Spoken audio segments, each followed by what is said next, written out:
के परेशान कर रहे हैं एक और वीडियो बनाने के लिए, तो हेयर इट इज। और इस वीडियो के एंड में मैं एक इम्पोर्टेंट अनाउंसमेंट भी करूंगा इस चैनल के कंटेंट को लेकर के, तो वो जरूर सुन लेना। खैर अभी के लिए इंट्रो को ज्यादा लंबा ना रखते हुए let's jump right into it. तो आज की वीडियो में मैं तुम्हें बताऊंगा कि तुम गाइडलाइन स्ट्रक्चर मेथड से किसी भी एनिमे कैरेक्टर का फेस कैसे ड्रॉ कर सकते हो बहुत ही आसानी से, और वो भी बिना उसके प्रोपोर्शंस को खराब किए। आज की वीडियो के लिए मैं ये वाला रेफरेंस यूज करने वाला हूँ। ये है यूटा ओकुत्सु जुजुत्सु काइसन से।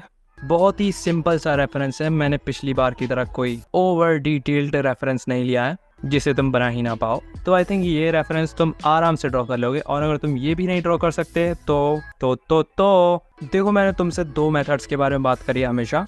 एक है डायरेक्ट ड्राइंग मेथड, एक है गाइडलाइन स्ट्रक्चर वाला मेथड, जिसमें से डायरेक्ट ड्राइंग मेथड कठिन है, तुमसे नहीं हो पाएगा बेटा। तो इसलिए तुम गाइडलाइन स्ट्रक्चर मेथड का यूज कर सकते हो। वो इजी है और बिगिनर फ्रेंडली भी है। हालांकि कभी कभी ये कुछ ज़्यादा कॉम्प्लेक्स हो जाता है, पर फिर भी ये डायरेक्ट ड्राइंग मेथड से तो इजी ही है। और देखो, इस ड्राइंग के लिए तुम्हें केवल और केवल एक नोटबुक चाहिए और एक पेन चाहिए। पेंसिल भी चल जाएगी, डजंट मैटर, कैसी भी नोटबुक हो वो काम चल जाएगा, भले स्कूल वाली हो या फिर ड्राइंग वाली।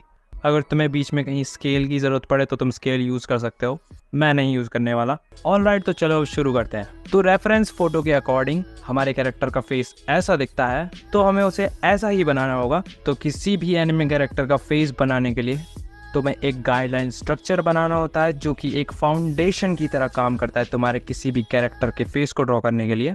और तुम्हें इसे परफेक्ट ड्रॉ करने की कोई ज़रूरत नहीं है, सब कुछ रफली बनाओ। सबसे पहले तुम स्टार्ट करो एक सर्कल ड्रॉ करने से, जहाँ पे तुम्हें तुम्हारे कैरेक्टर का फेस ड्रॉ करना है। वहाँ पे बिल्कुल रफली ड्रॉ करना है, तुम्हें परफेक्ट बनाने की कोई ज़रूरत नहीं है। तुम्हें कोई ज़रूरत नहीं है अपने घर के बर्तन यूज़ करने की इसको ड्रॉ करने के लिए। काफ़ी लोग पूछते हैं कि सर्कल मेथड कौन सा है जो मैं मेरी वीडियोस में यूज़ करता हूँ ड्राइंग करने के लिए। तो वो सर्कल मेथड यही है, गाइडलाइन स्ट्रक्चर मेथड। इसी को सर्कल मेथड कहते हैं। आई मीन कहते तो नहीं है, ये तो तुमने रखा है इसका नाम। खैर, इतना होने के बाद तुम्हें दो लाइन्स बनानी है, एक हॉरिजॉन्टल लाइन और एक वर्टिकल लाइन, इसके बिल्कुल सेंटर से जाती हुई। इस लाइन पे हमारे कैरेक्टर की आंखें आएंगी और इस पर उसकी नोज ही आएगी, मतलब उसकी नाक। तो मैं सपोज करके चलता हूँ कि तुम्हारी आंखें काफ़ी कमज़ोर हैं, तुम्हें चश्मा चढ़ रहा है, इसलिए मैं इसको थोड़ा सा डार्क कर देता हूँ जिससे तुम्हें देखने में कोई दिक्कत ना आए। ओके, तो अब बढ़िया है, अब देख पा रहे हो। तो इतना होने के बाद तुम्हें तुम्हारा रेफरेंस देख करके कैरेक्टर की आंखें ड्रॉ करने से स्टार्ट करना होगा। तो हम सबसे पहले आंखों के लिए गाइडलाइन स्ट्रक्चर बनाएंगे रेफरेंस फोटो को ध्यान में रखते हुए। तो मैं सबसे पहले सेंटर में ये तो लाइंस बनाऊंगा जो कि इसकी आंखों के बीच की डिस्टेंस को बताएंगी। और हमें सेम इतनी ही डिस्टेंस पर, जितनी डिस्टेंस ये बीच वाली है, उतनी ही डिस्टेंस पर एक लाइन यहाँ पे बनानी है और एक यहाँ पे। अगर तुम्हें लाइन मेजर करने में दिक्कत आ रही है तो तुम चाहो तो सर्कल्स भी ड्रॉ कर सकते हो। और अब तुम इस लाइन के ऊपर कैरेक्टर की आंखें बना सकते हो, जैसे भी आंखें उसकी रेफरेंस में दे रखी हैं वैसी बना देना। अगर तुम्हें आंखें ड्रॉ करना भी नहीं आता तो सबसे पहले एक लाइन बनाना ऊपर की तरफ, और फिर एक सर्कल बनाना थोड़ा सा इस लाइन से बाहर जाते हुए, और फिर उसके जस्ट नीचे तुम आंख का नीचे वाला पार्ट बना सकते हो। और दैट्स इट। इसके बाद तो तुम्हें बस इसमें थोड़ी सी डिटेल्स ऐड करनी है रेफरेंस को देख करके, और बन गई तुम्हारी आंख, सॉरी तुम्हारी कैरेक्टर की आंख। तुम चाहो तो शेडिंग कर सकते हो थोड़ी बहुत, लाइंस को डार्क भी कर सकते हो बीच बीच में से। और जैसे ही तुम्हारी एक आंख बन के रेडी हो जाए कम्प्लीटली, तुम्हें यही सारे स्टेप्स दूसरी आंख के लिए यूज करने होंगे। दोनों आंखें बन जाने के बाद तुम्हारा कैरेक्टर कुछ ऐसा लगना चाहिए, मतलब उसकी आंखें कुछ ऐसी लगनी चाहिए। कोई दिक्कत वाली बात नहीं है, अगर थोड़ा बहुत ऊपर नीचे हो जाए तो कोई जेल नहीं हो रही तुम्हें इसके लिए। फिर इसके बाद तुम्हें इसकी आईब्रो बनानी है, और आईब्रो बनाने के लिए तुम्हें एक लाइन ऐसे बनानी है, उसके ऊपर से एक लाइन ऐसे बनानी है, और फिर उसको एंड में आते आते ज्वाइन कर देना है इससे, और उसको चाहो तो शेड कर देना।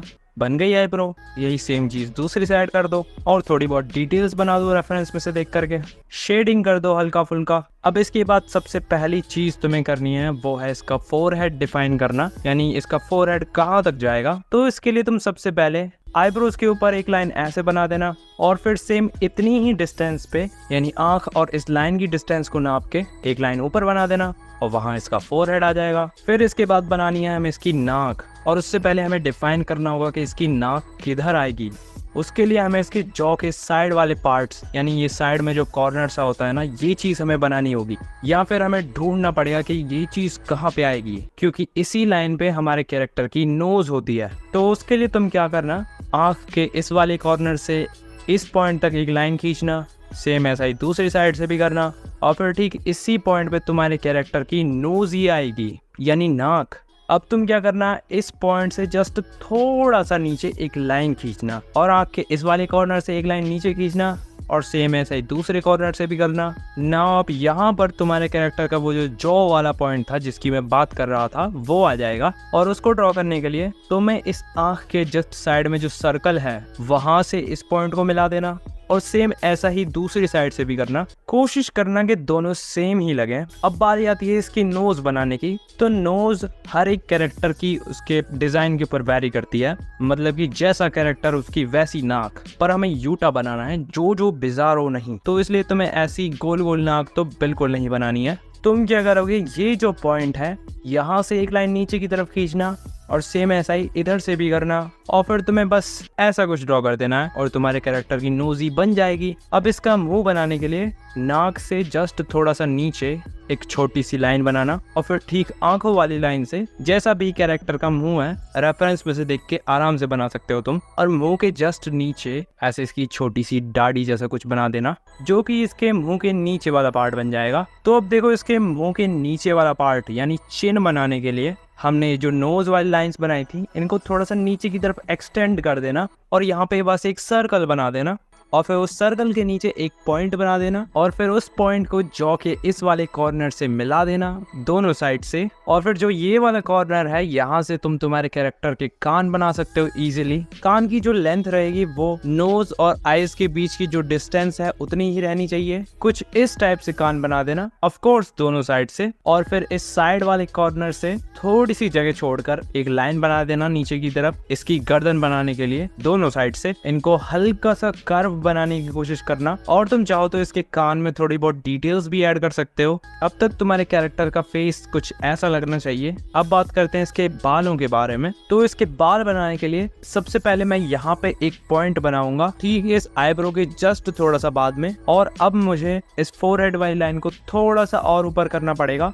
क्योंकि मुझे थोड़ी बहुत ज्यादा ही नीचे लग रही है। अगर तुम्हें भी कोई चीज सही नहीं लग रही तो तुम भी थोड़े बहुत चेंजेस कर सकते हो, क्योंकि ये केवल और केवल एक गाइडलाइन स्ट्रक्चर है। चेंज करने तो अभी कर लो, क्योंकि एक बार आउटलाइन करने के बाद तुम कुछ चेंज नहीं कर पाओगे। ऑलराइट, तो लाइन बनाने के बाद इसके बाल बनाने के लिए मैं एक सर्कल बनाऊंगा, जिससे मुझे पता चल जाएगा कि इसके बालों की हाइट कितनी रखनी है। ओके, तो ये सर्कल मुझे थोड़ा सा सही नहीं लग रहा है, इसको सही करते हैं पहले, और इस नोजी को हटा देते हैं क्योंकि इसकी अब कोई जरूरत नहीं है। अब तुम्हें इसके बाल जैसे रेफरेंस में दे रखे हैं बिल्कुल वैसे बनाने की कोशिश करना, हो सके तो उनको पार्ट्स में ड्रॉ करना, सिंपल शेप्स में। पहले एक बेसिक स्ट्रक्चर बना लेना बालों का, और फिर उसके बाद जो भी तुम्हें डिटेलिंग वगैरह ऐड करनी है इसके बाल में वो तुम ऐड कर सकते हो। चाहो तो डार्क एरियाज में शेडिंग भी कर सकते हो थोड़ी बहुत।